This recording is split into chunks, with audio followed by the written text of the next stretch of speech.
Later this week, a group of Asian American women will be taking the stage at the Fitzgerald Theater in St. Paul to celebrate a milestone. For 10 years, the Funny Asian Women Collective has been using comedy to talk about controversial issues.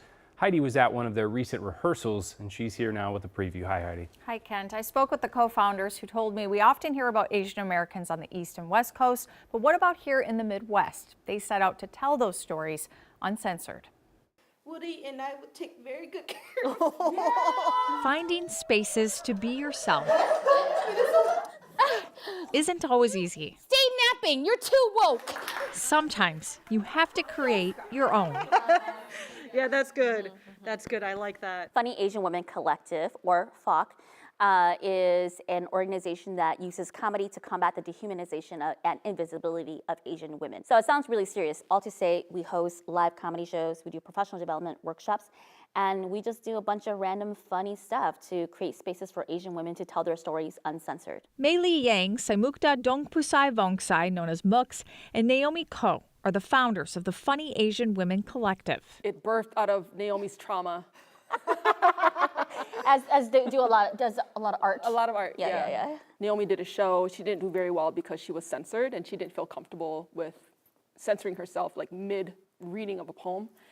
And that brought on this longer conversation about what does it mean to be Asian women, presenting in the way that we do and being an artist in this community.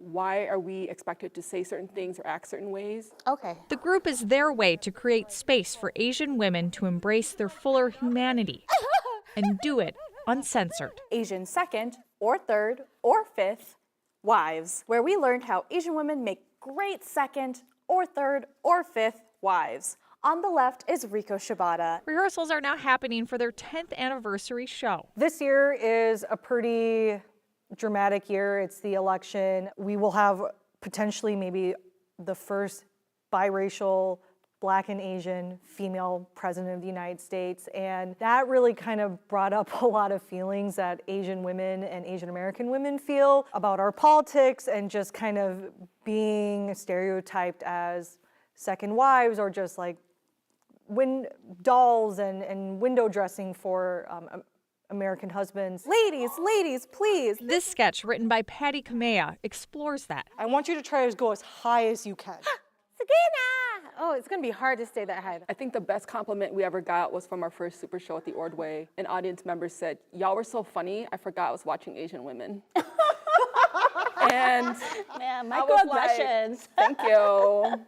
But if you unpack that, what does that mean? That means that people have been, members of our community have been not conditioned, but been bombarded with narratives that are not our own. And so when we see somebody who looks like us on stage, it could feel, maybe they didn't have the words to really express what they meant, but to me, that meant everything.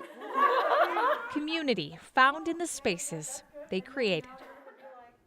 Their 10-year anniversary show, called the Extra Quality Super Show, will be happening at the Fitzgerald Theater in St. Paul this Friday night. It will include live sketches, stand-up comedy, short films, and a new game. The Daily Show's Dulcie Sloan will also be joining them on stage. And Kent, if people are interested in checking it out, we have all the info at KARE11.com if they want to get tickets. It is 18+.